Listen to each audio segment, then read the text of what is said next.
You. Miss Clinton. Hello, Ginger. Who is Wiz Clinton? Or you mean Wiz Obama? Exactly. Wiz Obama. Yo, papi. Are you playing? Oh, sorry. I'm a burúkú lọ́jọ́ tiẹ̀. Baba Gbefun. Majekotutu. Káwọ́lẹ̀.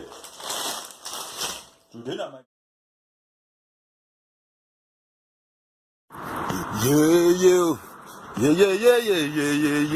Yeah. Uh-huh. Yeah.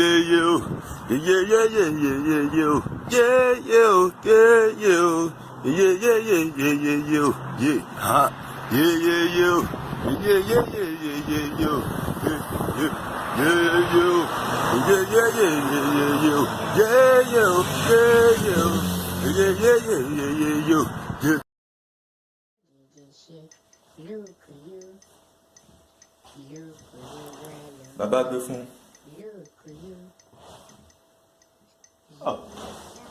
Pop slow. No, you.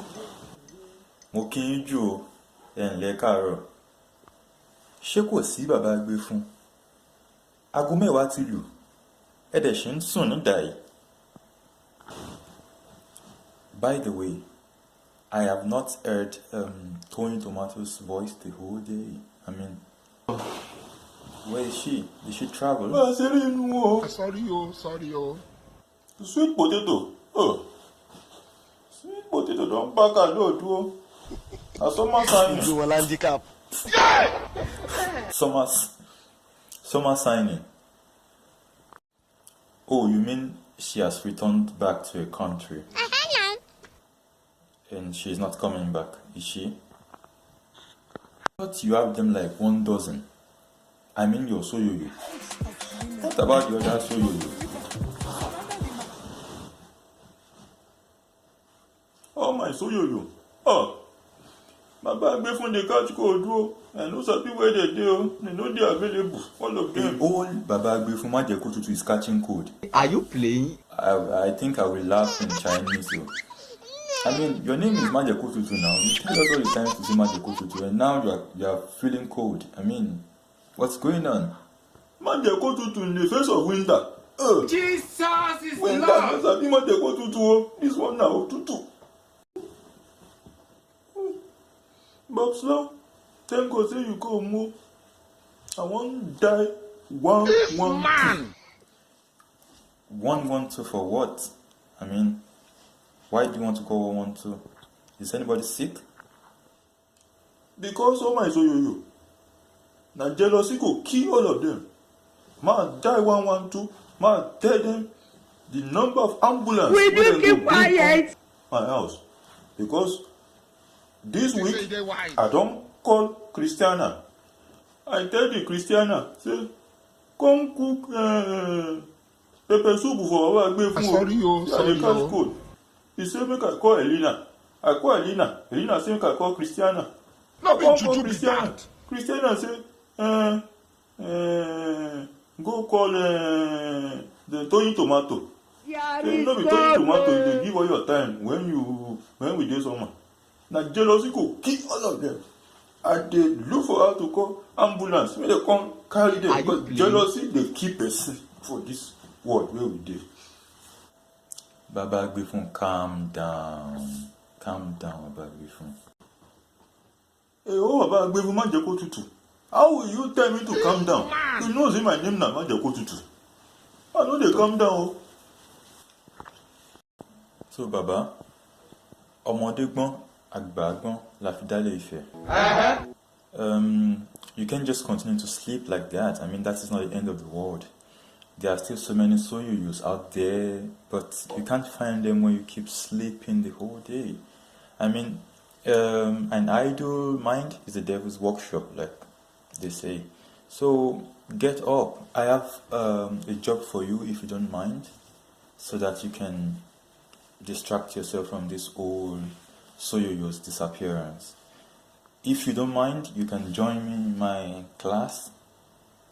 Yeah, I can give you something to do. It will be very interesting. I mean, my kids will like you around because I take Yoruba and you understand Yoruba, yeah, much better than I do, I believe. What's your Babs, you? Oh, I feel better now. 70 years old man. Better now. You will now do me a favor. All this your German, you will teach me. Because I want to be Tinder. Yes, you will understand it. If you show interest and you make some effort. I mean, there is nothing, you are not too old to learn another language. You will definitely understand it, and my kids will also like to help you because you can teach them Yoruba and they will also teach you German in return. And yeah, then you can go out and find your soul. Àwa ló kàn. Wọ́n ní àwa ló kàn o. Àwa ló kàn. Dákun. Fún mi ní nǹkan tí mo lè jó sí. Fún mi ń bìt. Ó sóríire ìwọ ọmọ yìí.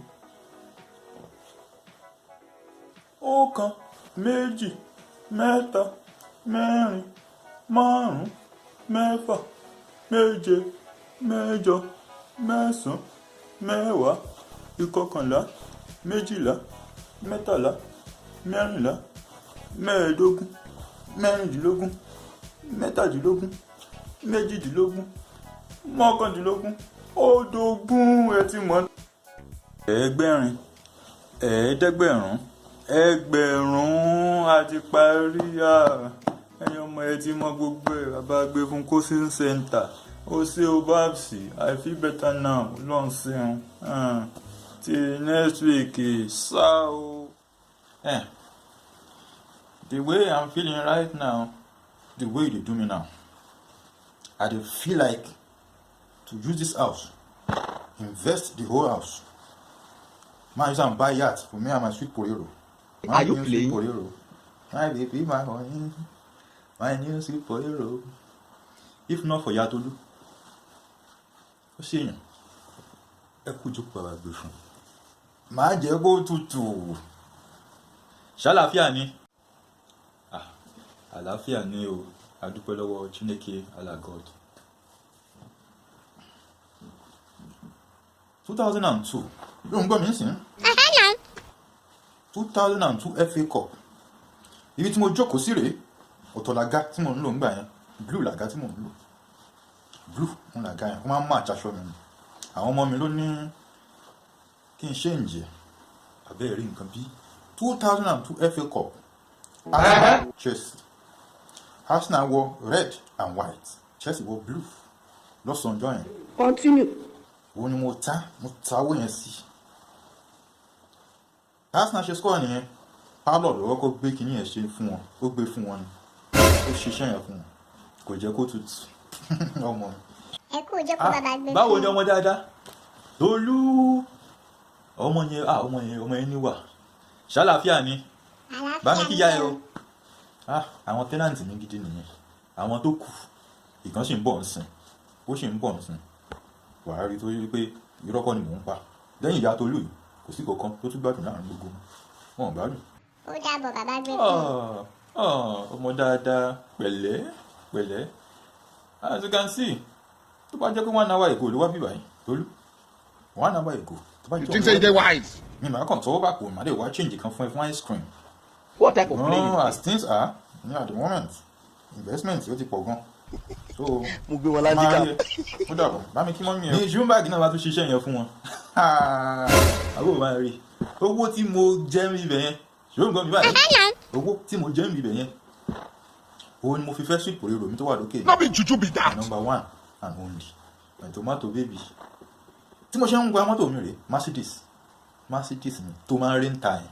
Tójò ti pa mọ́lẹ̀ yẹn, tí táyà mẹ́rẹ̀ẹ̀rin yẹn tó ti lọ. Àwọn ọmọ burúkú yẹn ló jí táyà yẹn lọ.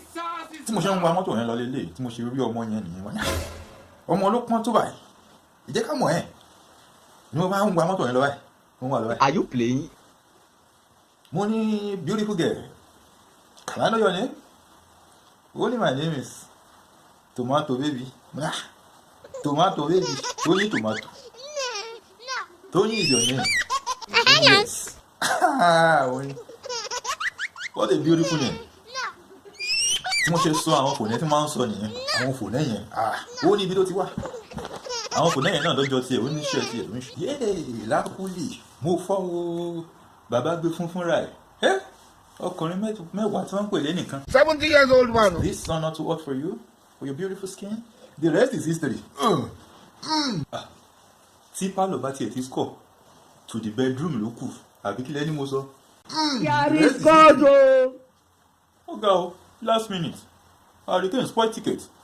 Last minute. Sorry, oh. Well, I don't think about how I go marry number 2. Oh, people want to marry number 2. Wà á ti gbóhùn yẹn o. Somebody son go find me someday. Mo fẹ́ san dowry tiwa savage. Tí n bá ti jẹ́ $100,000 mo fẹ́ jẹ́ mi bẹ́ẹ̀. Màá lọ san dowry ọmọ yẹn. Ọmọ tiwa savage. Màá adopt ọmọ yẹn ọkọ mi. Màá ń gba gbogbo ẹ̀. I am the Wiz Obama. Remember my name when I hammer. All the other rappers be just like Sapa or like a lion. Yeah. I am like an electron. I revolve like an electron. Don't try me. Ìwọ ò mọ̀yán kí àbí? Mo kéré lójú ẹ, o ò mọ̀yán kí. Wọ́n ń kíyàn lábàáyín. Ọ̀rẹ́ Wiz Obama. Tó bá yá wà rí Wiz Àtìkù. Ṣá máa bára rẹ lọ. What's up, pops? I am a lion. Èmi ni what's up, papi? Just a few years ago. Ọ̀rọ̀ ló fẹ́ gbọ́ o. A few years ago. You are always running naked. Tí mọ́mí á máa ní kó wá ṣàǹdí, kó wá tábà. Yes, go to the big boy. But I'm Wiz Obama. Tó bá yá o máa rí Wiz Àtìkù àti Wiz OBJ. Máa kóra dára kó máa lọ. Àfi Wiz Obama náà bàjẹ́. Tó bá yá wọ́n rí Wiz Àtìkù. Àwa náà ti ṣe kékeré rí. Owó là ṣe rí. Yéyéyé. Aha. Yéyéyé o. Yéyéyé o. Yéyé o. Ẹ ti bínú. Bàbá Gbefun. Ibo ló fìyàn sí tẹ́lẹ̀? Tó ń tún sọ, mi ò gbà yẹn. This man. Okay then, Bàbá Gbefun.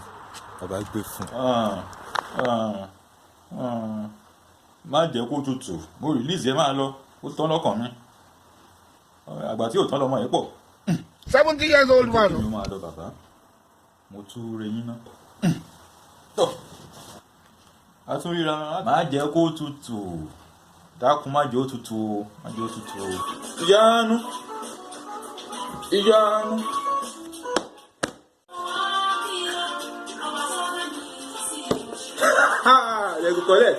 They go collect for this party today. They go know say my sister dey do birthday. They go know. Oya o. Choose your choice. Blue or the black? Tokeji. Download. Wheezy. First thing first. Blue or the black? Up Chelsea, up Blues. Blue is better. Blue for life. Blue. Sorry, I thought as much. Baba Gbefun. Majekotutu. It is sweet me for body o. What's the occasion?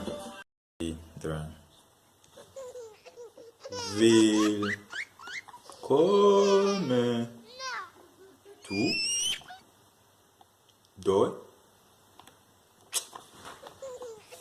Babs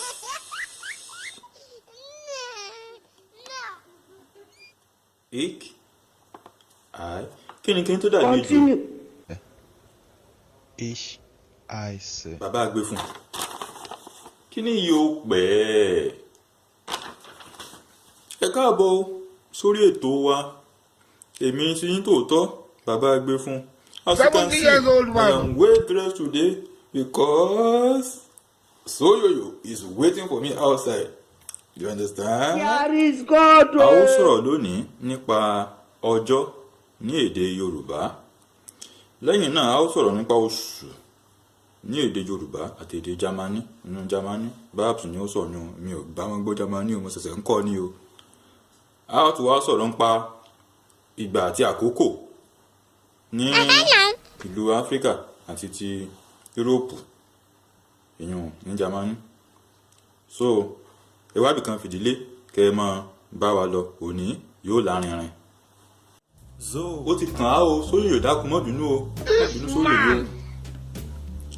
Àìkú ajé ìṣẹ́gun ọjọ́rú ọjọ́bọ̀ ẹtì àbámẹ́ta. Àìkú ajé ìṣẹ́gun ọjọ́rú ọjọ́bọ̀ ẹtì àbámẹ́ta. Èrèlé ẹrẹ́nà igbe èbìbí òkúdù agẹmọ ogún ọ̀wẹ́wẹ́ ọ̀wàrà bẹ́lú ọpẹ́. Ṣẹẹrẹ èrèlé ẹrẹ́nà igbe èbìbí òkúdù agẹmọ ogún ọ̀wẹ́wẹ́ ọ̀wàrà bẹ́lú ọpẹ́. Ọpẹ́ yẹn ló máa end yẹ. You have to give thanks. The most God dankbar sign. We have come to the end of today. So